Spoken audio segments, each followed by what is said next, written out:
Hey, so we're going to talk about some ways that you can de-escalate conflict on the job site with coworkers and with your superiors.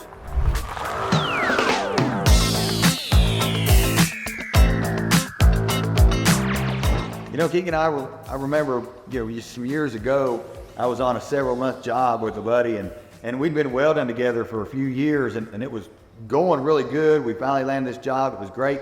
So we decided we would, get an apartment instead of the hotel. And things took a little different turn because in the hotel, you've always got someone coming in every 2 or 3 days to clean up. And of course, back then it was every day. Right. Someone would come in and fresh towels and kind of spruce the room up. But once we hit that apartment, that didn't happen anymore, obviously. And this young man wasn't mature enough to clean up after himself. So after about 3 months, I really lost a good friend because of the living situation. So it started to affect the way we were working because we would ride into work together, not talking to one another. When we would get to work, we were welded right next to one another, and there was no communication all day long. So one of the things it taught me was don't lose a friend over a situation at home. So me and this gentleman talked things out. We decided, you know what, we're going to leave our feelings at the gate. Because if you leave your feelings at the gate, you can go into the job site and you can focus. Because things going on at home, whether it's family or whether it's your road partner, could really bring down the quality of your work. And I've seen that a lot in the industry. A lot of guys, they'll bring whatever problems they have outside of the gate into the gate. So if you got a fitter, he had a bad day, if he had a flat tire or his family's giving him issues or he's just in a bad mood, they'll give you bad fits 9 times out of 10. They'll rip the bevel, it'll be all wavy, and you'll just have a bad fit. On the other hand, if he's having a good day, you'll really have good fits. So it comes down to not only you're going to affect yourself if you come in with a bad attitude or your feelings, but you're going to affect everybody else in the job site as well. And you don't want to cause any harm or any struggle for someone because like if a fitter had a bad day, he's going to make it really hard on that welder if he doesn't do a good job. Same thing as a welder. Some welders come in and they had a bad day and they won't tack it because the gap's not perfect or anything like that. So you just don't want to come in with your feelings because you don't want to cause anybody else struggle or hardship through the workday, because at the end of the day, everybody's just trying to make money to feed their family and provide something for themselves. There's a big difference between a coworker and a superior. You can have a disagreement and still get along. And maybe it's as simple as one guy likes a DeWalt and another guy likes a Metabo. Well, you can agree to disagree and do so in a humble manner. Mm-hmm. When you need to de-escalate that conflict, you're going to have to approach it with a positive. Okay, John Doe, this is something I think that as a team we're doing good, or as a leader you're doing good, or as a coworker you're doing good. However, you can be so much better if you change these 1 or 2 things. Now, in return, tell me how I can improve. So if this becomes a 2-way street of communication and information, your whole team can improve. But what if it's a boss, or you're upset at your boss for whatever reason? Are you just going to drag up and do another job? Right, and that's the thing. I see a lot of people on the job site, they get bent out of shape about what the boss or foreman said. And when that happens, they get all bent out of shape, they can't think right, they don't want to do it. And something that really helped me out was, you know what? Whatever the foreman, whatever the boss says to do, unless it's dangerous or just outright insane, I'm just going to go ahead and do it with an open mind, because maybe they know something that I don't know. And a lot of the times you may know more than that superior, but it's not your place to take their job or tell them what to do, because you are working for that company. And if you give that superior, the foreman or superintendent, a hard time, they may be on the next job and make it really hard for you. So the best thing to do is just roll with the punches.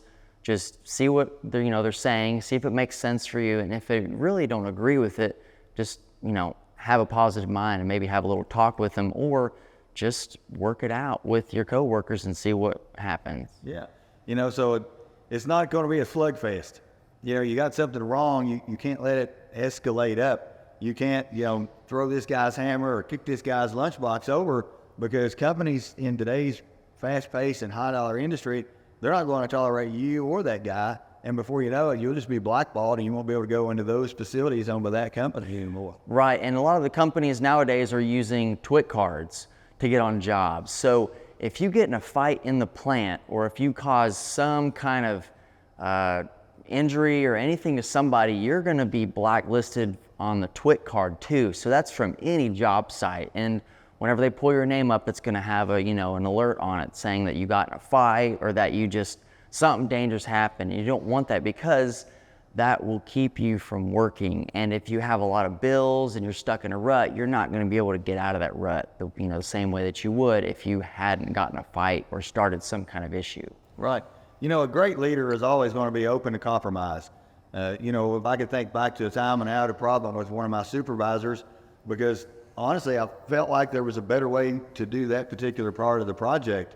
And instead of just doing it my way and then pissing off the boss, I was like, let's talk about this. So we sat down and we talked about it, and he goes, you know what, you may be correct, but before we buy in, let's give it a little bit of a trial. Mm-hmm. So we tried out my idea, and instead of saying no, and we're going to do it my way, he was a leader. He was really open. He said, you know what, you're right. He said, let's get some other team members in here, and let's start, and we're going to continue on with this, because it's going to get this job done a little bit faster. And I think that's important for anybody in a supervisor or foreman position to know that maybe your employees have some good experience with something that's going on, and just being open to take their advice really goes a long ways. Right. And you don't always have to go with what they say, but just hearing them out and trying to understand what their angle or point of view is, because if you're always looking at one direction the whole time, you're not going to see what else is out there. Yeah, if you're self-centered, then it's going to be a struggle for you, because you're always going to blame somebody. Well, my well broke because the x-ray tech didn't like me, or my roof failed because the fitter done a bad job, or I didn't get any overtime because the boss is favoring his family member. So don't start blaming other people. Take responsibility for your actions in that particular situation. Well, yeah, and then it comes back to, worrying about yourself. Don't worry about yourself all the time. Think about what you can do for other people and help them out. That's right. And once you start focusing on what's going on outside yourself, you'll eventually start to feel better. So when I'm on a job and I'm always so focused on myself, why don't I have a hooch? Why haven't they cleaned the pipe better? When I start looking outwards and saying, how can I help this coworker? How can I help them? It starts to make me feel better. So just turning outwards instead of turning in goes a long ways, and it really helps you in having more enjoyable work experience. Yeah, that's right. So hopefully, if you have a conflict at work, you can de-escalate that through communication. Drag up on the job is not going to be the answer, because when you leave that job, that dude you drug up on may be your foreman next time. So communicate, de-escalate those situations outside the plant. So hopefully you guys like this video. We'll be putting out more videos on our YouTube channel, so subscribe to that. And also check out our website. We have links, and we also have shop for clothing and a virtual tour. Until next time, see you there.